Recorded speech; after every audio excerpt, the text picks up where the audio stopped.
Coming up, we install the insulation, ply-line the van, and install 12-volt spotlights in the roof. But will they work? They'll either work really well, they won't work, or the van will set on fire. Hello, so as Lucy just said, this video is going to be all about insulating the van, building the walls for the van, and basically just turning this from a big metal box into something that might resemble a camper van one day. So we're really excited to get going.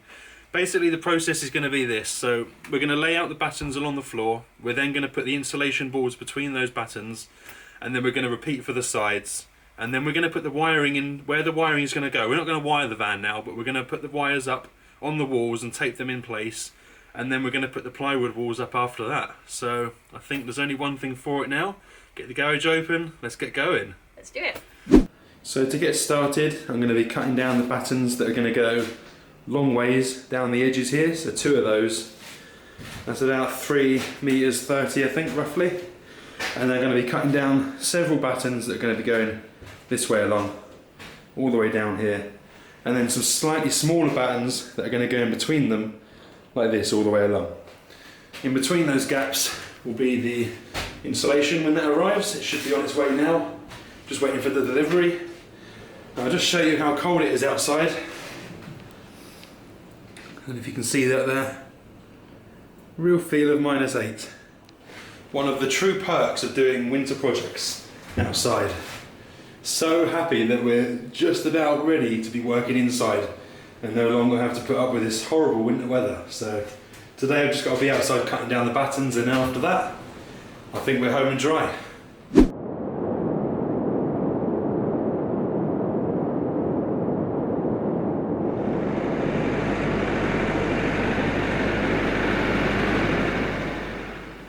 So as you can see, we've just taken our delivery for a lot of insulation, plywood and batten. And so the next task really is I'm going to clean up inside the van. Ben's going to cut all these lengths down, and then we're going to try and warm up because it's snowing today and it's absolutely freezing.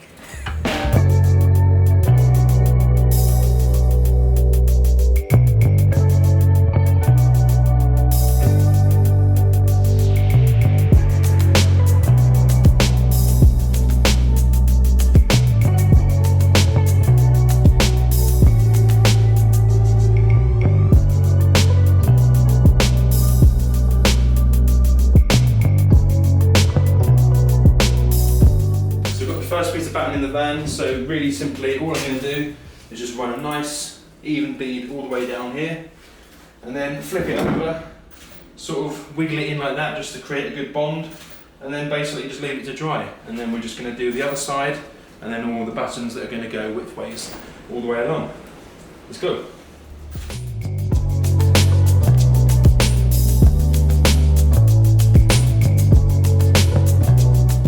So the stuff we're using is just grab adhesive. It's really cheap, less than £2, made by Hippo, but it's really good stuff. You just apply pressure to the wood for about 30 seconds to a minute. It's already gripped it, even in this cold weather. So yeah, grab adhesive I think is the way to go for laying battens. So we've got all of the widths of batten in now, stuck down.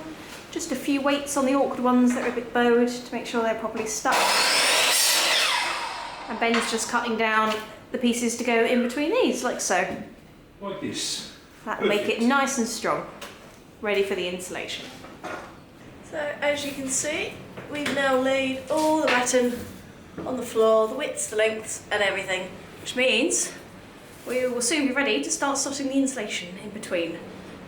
Never thought we'd see this day. Should we go and warm up? It is absolutely freezing out here, I think it's snowing again. Okay, so the next stage of our build to prepare to put the insulation in is we're going to attach some upright wooden battens to the corners over here and over here. This will give us something to fix the plywood onto once we've insulated the walls. So it'll be batten here and the metal struts here that will support all of the plywood walls. And what we're also going to do is cut down some more batten to create extra roof struts. So you can see we've got these aluminium ones, but you can probably also hear that the wind is booming all of the walls and the roof in here. So we're hoping by putting in some extra wooden struts going this way along the van that will help to just sort of push the roof upwards and stop it doing that basically. So yeah, wish us luck.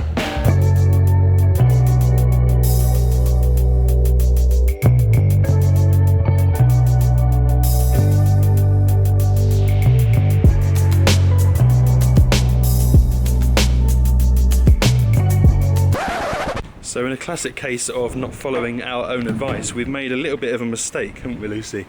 Yes, What have we done? This is take 2 on the flooring, because that grab adhesive we used was terrible. We're going to stick to the polyurethane adhesive we've been using throughout the entire van build, because if it's good enough to stick metal on the exterior of the van, it's definitely good enough to stick these battens down. The Hippo grab adhesive we use literally melted, like if we got a bit of a leak here, the water came in and it melted, it turned into a white puddle. So we're going back to this stuff. This is the only stuff we'll be using from now on.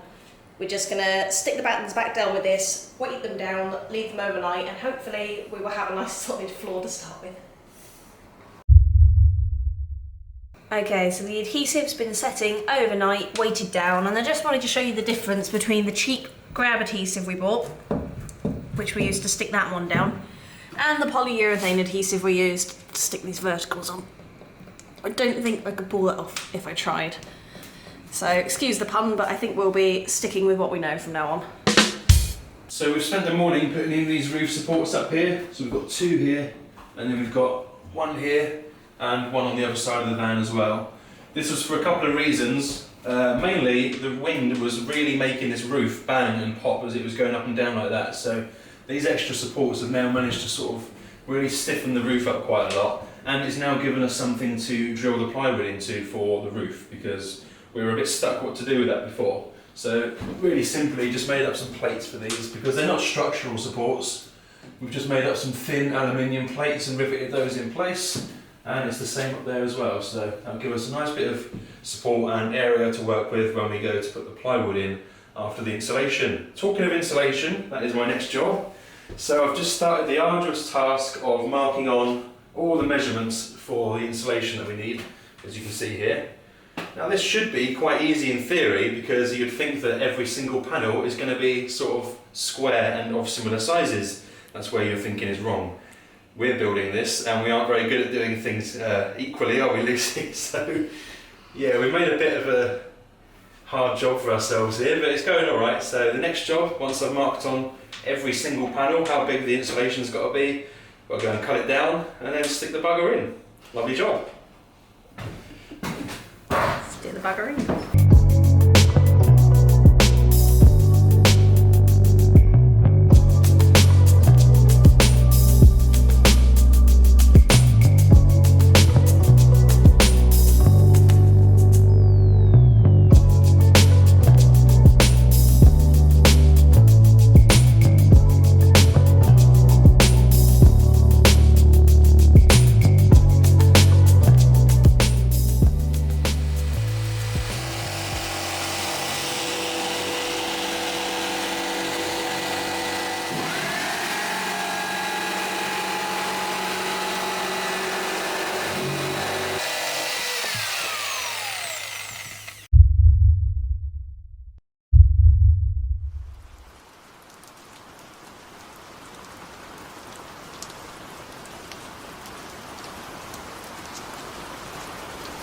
Alright, you're joining us now for a very exciting part of the build. We're about to start insulating. I guess it's just really exciting for us because it's probably the first non-metal-y thing we've done on this van, and it's going to be the base of the interior. So it's super simple. Ben has been busy cutting out all of these different shaped celotex boards. They fit in all the different shapes, gaps around the van between the aluminium struts. So all we've simply got to do now, we've got them all numbered so we know exactly where they go.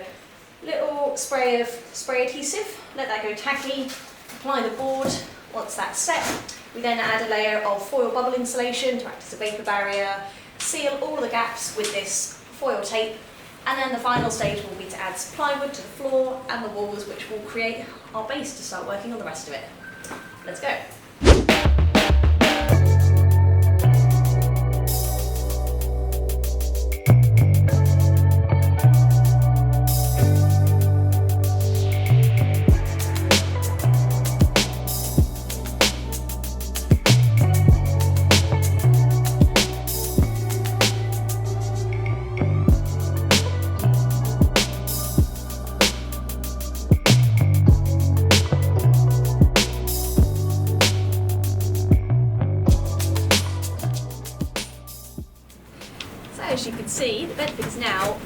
insulated.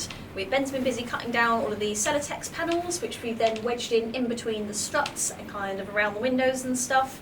And then I've gone over and added a nice layer of foil bubble insulation and finished this off with some silver foil tape.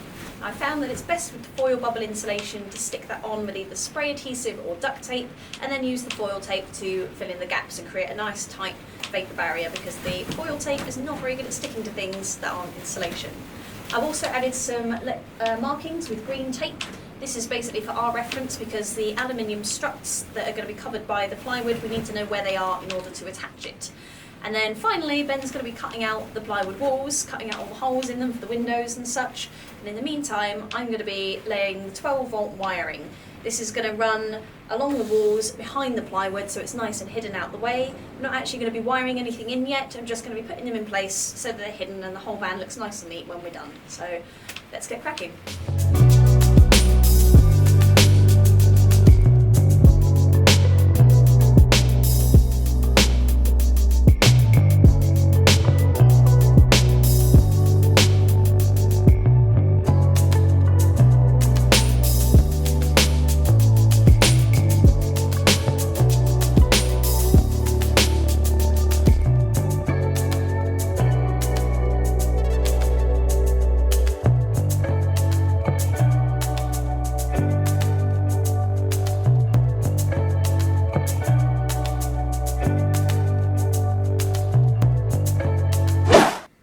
As you can see, the plywood walls are up.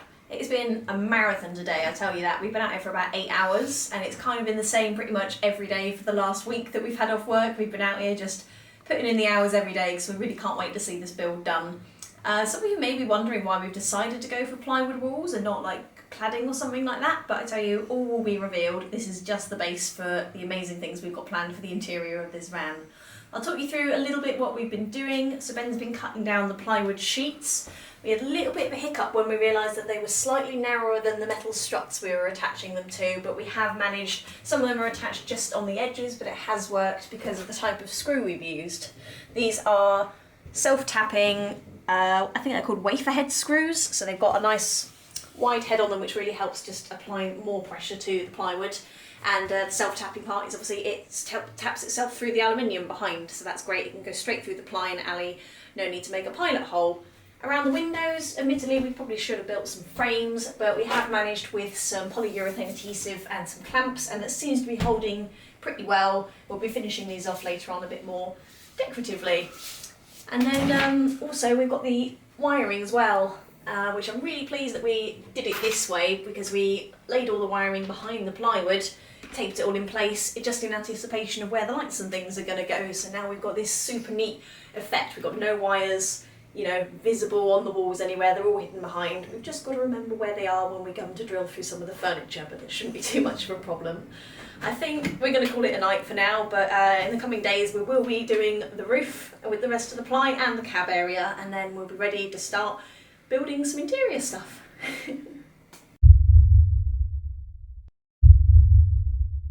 So this has been a bit of a tricky part of the build for us, because as you know, we're trying to do all the wiring in the van so that it's hidden behind the plywood panels, which means that when we put the roofing panels up, we've got to embed these ceiling lights at the same time.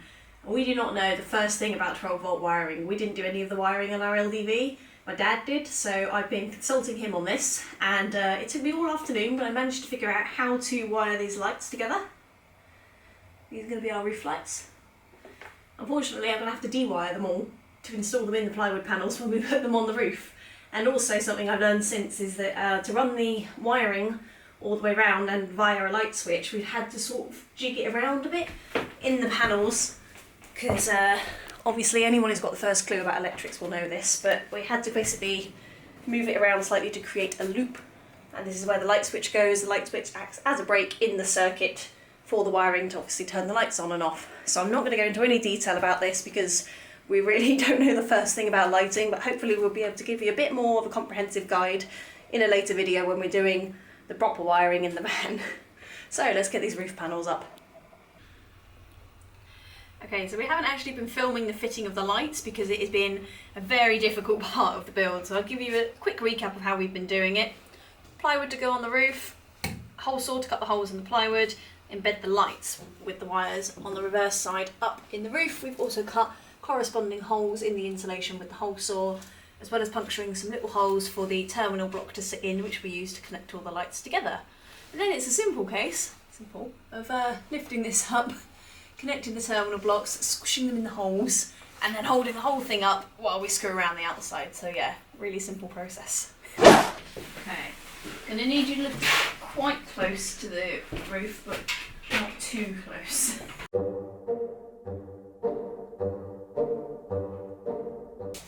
Someone in the comments is going to be like, there's a really easy way to do this, guys.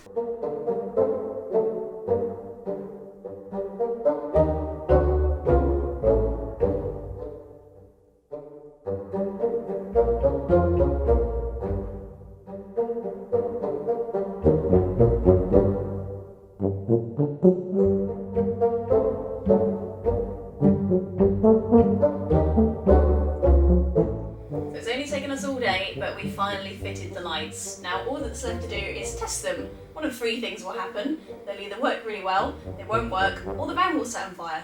So let's give it a go. This is option number 2. Not working. Oh no. What have we done? Turns out I had the wrong wire. They are working! Hey! Nice. We did it. So happy that we've gone for warm colour in here, because in our van it's like bright white and it's nasty, isn't it? It's almost like being in an operating theatre or something. It's not very relaxing at night. Not at all, no. So this is much nicer, really warm tone, yeah. Wow. Nothing blew up, and we don't have to take any of these panels back down because it's working. I'm so relieved. You've done so good. So did you.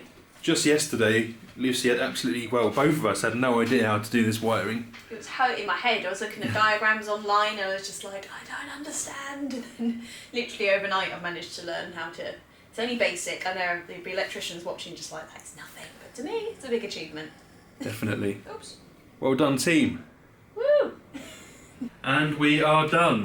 The walls are in, the roof is in, and the spotlights are in. What an amazing job I feel like we've done over these last couple of weeks. It's an unexpectedly hard bit of the build, wasn't it? Yes, it was. As with every stage, we think it's going to be really easy, and it never is. So we should just stop assuming things are going to be easy when we learn our lesson.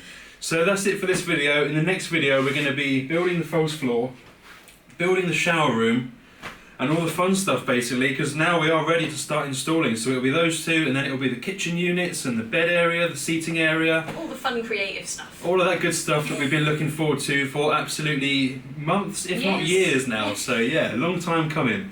So yeah, we're going to wrap it up now and leave you there, I think. And of course, you can always join us on Patreon, where we've got exclusive behind-the-scenes videos, kind of a little bit more up-to-date than our YouTube videos and stuff like that. So we'll drop the link in the description below, and we hope to see you on the next video. Take care, bye.